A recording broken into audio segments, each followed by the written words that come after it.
Welcome to our podcast interview. My name is Piran and I work with the True School of Music at Vijaybhoomi University.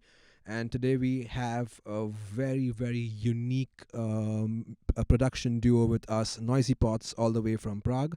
Welcome to the True School of Music. Um, Amazing. Let me start off by thanking you guys for agreeing to do this and for the very nice workshop that you guys have planned for all our students. I have a few questions, but before that, let me introduce you to Michal, who is on the synthesizer and vocals, and we have Jakub, who is going to be on the drums. All right. So, a little bit about Noisy Pots. If you guys haven't heard of them already, they have a very unique sound, and it's basically a mixture of various unconventional instruments, such as instruments, and they use raw sounds from the kitchen and the garage, and they basically mix it with a lot of lush sounding synth patches and with amazing vocals. So they're classically trained, and they have a lot to offer today. So without let's just jump right into questions. First question. How did you guys come up with the name Noisy Pots? I know it's evident about the pots and everything, but what's your story as Noisy Pots as a duo? How did you begin? Where did you guys meet? How did you get here to this very moment right now? It actually started as a duo, but we were two percussion players, and we played only buckets and pots, and we still tried to make kind of electronic sound and electronic beats, like breakbeats and house music. But then we had a bigger chance to play on some bigger festival and some big stages. So this setup was too small for a big stage. So there was like no way to go on like this, and we thought that when we ask somebody else for synthesizers, it can be much better. So and Michal is friend of us, so we asked him to join us for the big festival in Ostrava in Czech Republic. So then we started. Yeah. Yeah, so it was actually like a trio for some time, but then the third guy left. He has a kid, and yeah, and the name Noisy Pods, yeah, it's obvious, but also we tried different ones, but we came up with this because we are not uh, the guys who are good on naming things. I don't remember. Yeah, blockchain. Yeah. Magic Islands. Magic Island. Nice. Noisy Pots is quite unique. And more importantly, it's very self-explanatory. So it actually sort of adds more value to when your viewers watch you perform, and then they sort of connect the dots together. So it's pretty cool. All right. What recommendations would you give to aspiring producers from our school, from the country, from your country? What would you have to tell them? How would you? What advice would you give them to basically find their sound per se? It's a tough one. Yeah, for me, I could recommend. Basically, I'm so happy that we live in that era of YouTube. So I basically learned all what I do now from YouTube tutorials, because I didn't study production at all. I studied classical piano and composition and jazz piano. So a good tutorials or a series of tutorials by these famous producers on YouTube was my source, and also like trying to be different, trying to find something, doing your samples. It's always good thing than using like generic collections from the internet, I guess. Yeah, it's funny, but I'm a bit like opposite. Of course, I also studied from tutorials, but I think it's also nice to be like creative and have your own imagination, and then go for it, like by hearing and listening, and go for the sound what you want to have.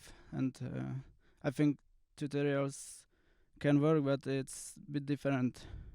You can recognize, but combining of all ways is every time the best. Yeah.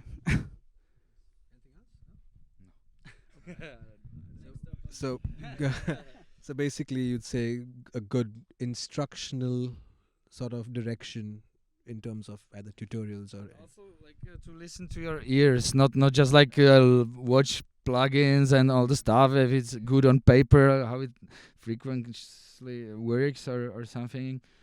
It's always should be nice music, like good to listen to, and if something sounds perfect, but the music isn't like somehow touching your ears or heart, it's good mixed bad music. okay. Um, just wanted to have a basic insight on how did you guys meet. Do you? I'm sure you have studied music. Could you tell us a little bit more about your music education? How did you get to this electronica set, which is again, like I said, very unique with drums, pots, pans, synths, effects, vocals. It's different, right? So, did you follow a traditional path to get here, and just shine some light, basically. Actually, we met together when we were like 15, at dormitory, like at middle school, like conservatory, in a city of Ostrava, and we like did some jams and the drummer in drum classrooms where there was a piano and drum set, so we did play some drum and bass and jazz and swing and whatever. And then our paths like went to different routes. Jakub went to different city for a university, and he went to Brno. I went to Prague, and we did our classical education. But then, as Jakub said in the previous question, like they invited me to this percussion duo, and it was a really new thing for me. I remember our first concert. It was my first time like using Ableton, and I had just like some old launch pad, and then it was all. And I played for 4 chords on this launch pad, and it was like, wow, I don't have to play whole chords. I just press one button and it plays the whole chord. Wow. so yeah, and then since then I was continuously trying to improve myself, and I was learning this a lot of technical details. A long time it was like trial and error, and I had some issues on stages, like technical issues, like the whole project crashed during the live show or something. So it takes time to learn that, I guess. But for sure it's good to have someone who helps you skip those mistakes, or it is.